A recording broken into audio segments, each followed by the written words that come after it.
रात के ठीक 2:43 हो रहे थे।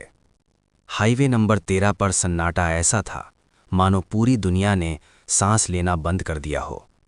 दूर दूर तक कोई गाड़ी नहीं, कोई इंसान नहीं, सिर्फ एक पुराना भारी ट्रक जिसकी हेडलाइट्स काली सड़क को चीरती हुई आगे बढ़ रही थीं।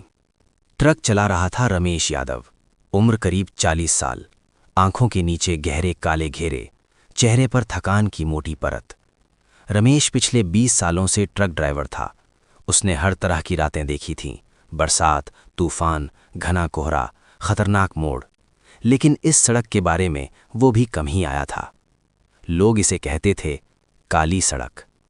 कहते थे कि यहाँ रात में सड़क जिंदा हो जाती है। रमेश इन बातों पर कभी विश्वास नहीं करता था। उस दिन शाम को जब वो माल लोड करवा रहा था तो ढाबे पर बैठे एक बूढ़े ड्राइवर ने उसे रोका था। भाई, आज मत जाना इस रास्ते से। बूढ़े की आवाज़ कांप रही थी। आज अमावस है। रमेश हंस दिया था। अमावस हो या पूर्णिमा, पेट तो रोज भरना है। उसके घर में बीमार माँ थी, बेटी की स्कूल फीस बकाया थी, डेडलाइन मिस होती तो कंपनी का जुर्माना अलग।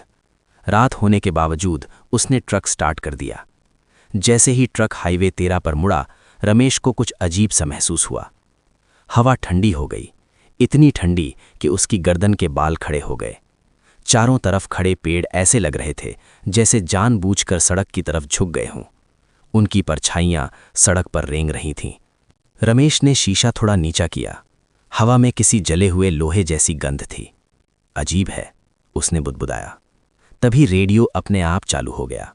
रेडियो से एक बहुत पुराना गाना बजने लगा, ऐसा गाना जिसे रमेश ने बचपन में सुना था। आवाज़ टूटी फूटी थी, बीच बीच में खरखराहट। रमेश ने रेडियो बंद कर दिया। 2 सेकंड, पूरी खामोशी। फिर रुक जाओ, बहुत धीमी आवाज़। रमेश का हाथ स्टीयरिंग पर कस गया। थकान है, उसने खुद को समझाया, भ्रम हो रहा है। लेकिन दिल की धड़कन तेज हो चुकी थी। कुछ किलोमीटर आगे बढ़ने पर हेडलाइट की रोशनी में कुछ दिखाई दिया। सड़क के किनारे एक आदमी खड़ा था, सिर झुका हुआ, कपड़े पुराने फटे हुए, चेहरा पूरी तरह अंधेरे में। रमेश ने हॉर्न बजाया, कोई हरकत नहीं। उसने स्पीड बढ़ा दी। जैसे ही ट्रक उस आदमी के पास से गुजरा, ठक ठक ठक, पीछे से ट्रक की बॉडी पर दस्तक। रमेश की सांस अटक गई। उसने तुरंत रियर मिरर देखा, पीछे कोई नहीं था। ट्रक अचानक भारी लगने लगा, जैसे किसी ने पीछे बोझ डाल दिया हो। स्पीड अपने आप कम होने लगी। एक्सीलेटर दबाने पर भी ट्रक सुस्त था। ये क्या? रमेश का गला सूख गया। तभी उसे महसूस हुआ पीछे वाली सीट से किसी की सांसों की आवाज आ रही है। बहुत देर कर दी। आवाज साफ थी। रमेश का पूरा शरीर सुन्न पड़ गया। उसकी हिम्मत नहीं हो रही थी पीछे देखने की। कौन है? उसके मुंह से मुश्किल से शब्द निकले। आवाज हंसी, एक ठंडी खोखली हंसी। जो इस सड़क पर रह गए। रमेश ने कांपते हुए शीशे में झांका। पीछे वाली सीट पर एक परछाई बैठी थी।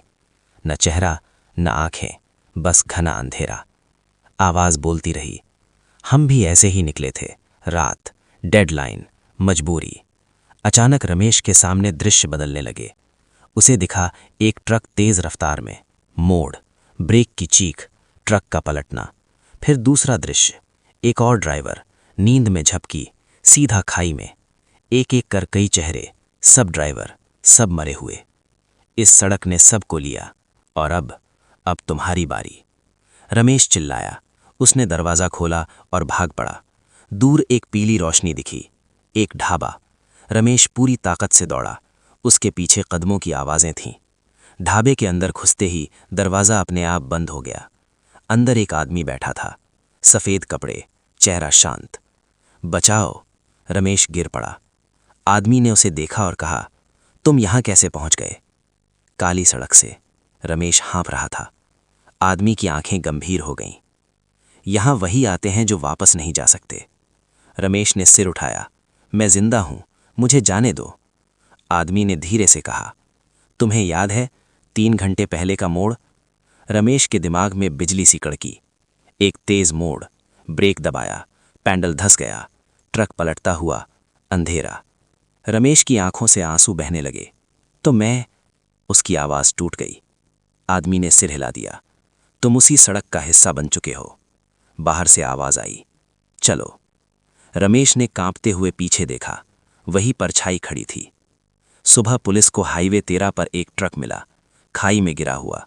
ड्राइवर की लाश स्टीयरिंग से चिपकी थी। घड़ी में समय रुका हुआ था, 2:43। रेडियो चालू था।